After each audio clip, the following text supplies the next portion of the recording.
안녕하세요 여러분, 이은철 변호사입니다. 자 여러분, 꼭 여러분이 해주셔야 될 게 있죠? 구독과 네, 좋아요, 구독과 좋아요, 선풀 댓글 달기. 여러분 제게 이제 선물 주신다 생각하시고 구독과 좋아요 꼭 부탁드리겠습니다. 자 그럼 오늘도 힘차게 시작해 보도록 하겠습니다. 자, 이은철 변호사의 성공 사건 시작합니다. 자, 오늘은 어떤 사건이에요? 네, 오늘의 사건 소개해드리겠습니다. 네. 서울 사건이고요. 네. 저희 사무실에 찾아오신 분은 피고 남편분이십니다. 네. 소장을 받으신 거죠. 네네. 아내분이 남편분을 상대로 소송을 제기하신 사건인데요. 네. 상대방 원고는 공무원 시험을 준비한다는 오, 핑계로 공무원 가사를 시험. 되게 소홀히 하였습니다. 네. 그래서 뭐 자녀도 잘 돌보지 못했고요. 네네. 그래서 이제 시어머니께서 자녀를 돌보고 또 그런 과정 속에서 상대방과 시어머니 사이 갈등이 좀 있었습니다. 네. 시어머니는 우리 자녀를 데리고 상대방이 이제 공부하라고 시어머니의 집으로 지방으로 내려가시곤 했었는데요. 아내분은 또 이에 대한 또 불만도 있었습니다. 그래서 남편과 원고 상대방 그리고 남편과 그리고 시어머니와 네. 상대방의 갈등이 크게 가됐고요. 결국은 상대방이 먼저 소송을 제기했습니다. 그래요? 참 재밌는 게 상대방이 본인한테 잘해줬던 시어머니 상대로도 아이고. 이해 소송을 제기했어요. 시어머니 상대로까지? 예. 근데 뭐 결론적으로 상대방의 주장이 다 기각이 되고 네. 자녀의 친권, 양육권은 우리 쪽에서 가지고 오게 되었고 그래요? 재산 분할도 아주 잘 받아서 잘 끝난 그런 사건입니다. 네, 알겠습니다. 이것도 실제 사건입니다. 보여드릴까요? 네. 자, 서울 가정법원 사건이죠. 자, 저희 의뢰인이 피고셨죠. 피고 이제 반소였기 때문에 반소 원고가 됐고, 피고 담당 변호사, 소송 대리인 법무원 리 담당 변호사 이인철, 홍영기 이렇게 나왔습니다. 주문 보면 이제 본소 및 반소에서 이제 이혼한다. 원고의 피고에 대한 위자료 청구 및 피고 이게 시어머니예요. 피고 1, 2. 피고 1은 남편, 피고 2가 시어머니거든요. 피고 2에 대한 청구, 피고의 위자료 청구를 모두 기각한다 이렇게 됐거든요. 그러니까 이렇게 본 거예요. 이게 뭐 원고 피고 같은 쌍방의 규칙으로 혼인 파탄의 책임은 쌍방 규칙이다. 원고만의 잘못이다. 피고만의 잘못이다. 이렇게 본 건 아니고 본소 및 반소에 의해서 이혼하다 이렇게 됐기 때문에 원고의 잘못도 있고 피고의 잘못도 있다. 다만 이제 원고가 위자료에 대한 청구를 했거든요. 거기에 대한 위자료 청구했고 특히 이제 시어머니에 대한 위자료 청구도 이제 기각이 됐어요. 저희가 시어머니도 이제 변론을 했죠. 남편하고 이제 시어머니 공동 피고를 하는 경우가 있는데 그럴 경우에 저희가 이제 공동으로 소송을 당한 게 아니라 공동으로 이제 선임을 합니다. 자, 그리고 그 자녀 친권 양육권에 대해서도 이제 다툼이 있었죠. 근데 누가 됐다고요?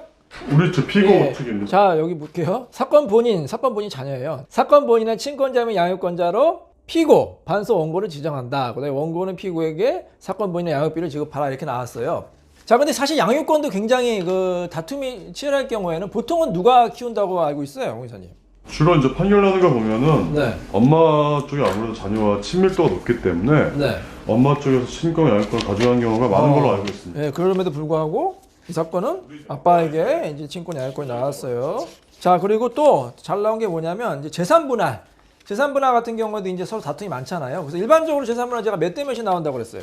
일단 5대5 기준에서 네. 기호들을 따져서 뭐 좀 더 받을 수도 있고 덜 받을 수도 그렇죠. 있고. 보통 5대5가 나온다고 말씀드렸잖아요. 자, 근데 이 사건 보세요. 저희 의뢰인이 피고잖아요. 원고 20%, 피고 80%가 나왔어요. 그럼 저희가 굉장히 많이 나온 거죠. 2대8로 나온 거니까 재산 분할도 상당히 잘 나왔다 이렇게 보시면 되겠습니다. 자, 근데 이 사건은 어떻게 된 사건이라고요? 굉장히 원고분이 어쨌든 무슨 시험 준비를 하느냐고 고생을 많이 하셨다고 하는데 공무원 시험 준비를 했다고 했나요? 네, 그렇습니다. 네, 공무원 시험 준비를 했다. 요즘 공무원 되기 어렵잖아요. 그래서 물론 피고도 애 많이 쓴 것 같아요. 이제 뭐 결혼 생활 유지하면서 공무원 시험하면서 쉽지가 않았겠죠, 병행하는 게. 그래서 그거는 대단한 것 같은데 아무리 그래도 공무원 시험도 중요하지만 그래도 결혼했으면은 뭐가 중요합니까? 가족이요. 가족이 중요하죠. 그건 아내건 남편이건 뭐 본인이 좋아요. 본인의 꿈을 이루기 위해서 뭐 시험 준비하거나 자격증 준비하거나 그런 건 좋은데 아니면 뭐 진학을 하거나 하지만 그것보다 더 중요한 건 사실 가족입니다.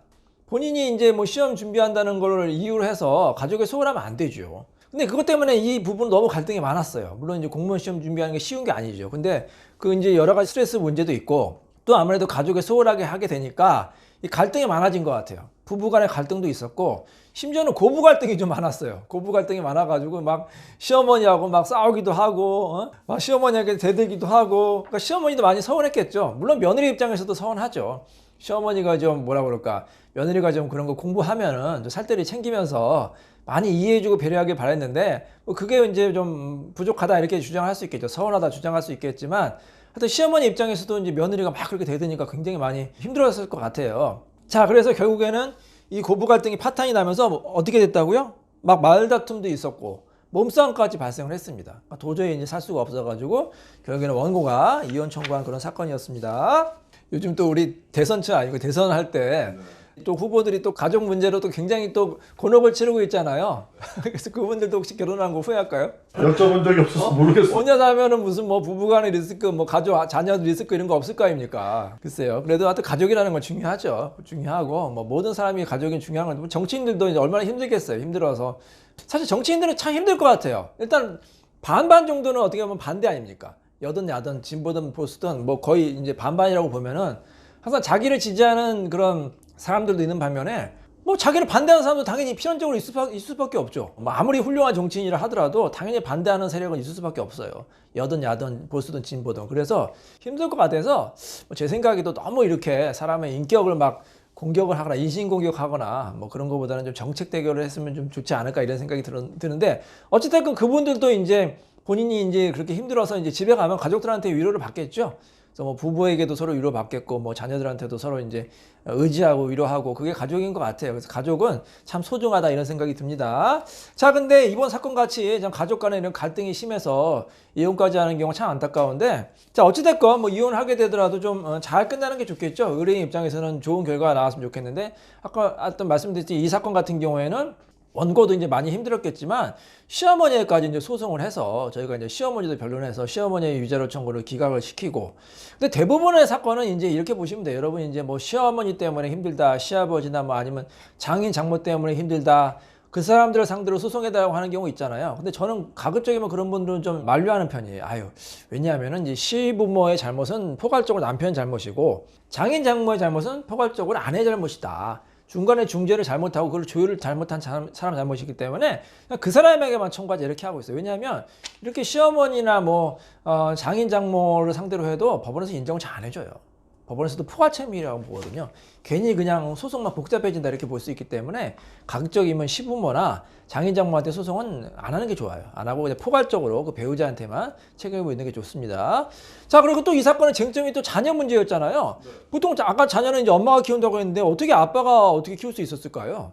엄마가 자녀를 소홀히 해서 친밀도가 떨어지지 않았나요? 글쎄요, 뭐 자녀한테 소홀한 부모는 어디 있겠습니까? 뭐 엄마든 아빠든 자녀를 사랑하는 마음은 저는 똑같다고 봐요. 똑같은데 이제 일반적으로는 엄마 모성애가 정말 더 어떻게 보면 깊다, 진하다 이렇게 보고 있는데 근데 예외적으로 이제 아빠가 키우는 경우 있어요. 그래서 이 아빠들도 많이 상담 오시죠. 남편도 상담 오는데 본인도 정말 자녀를 사랑하고 키우고 싶다.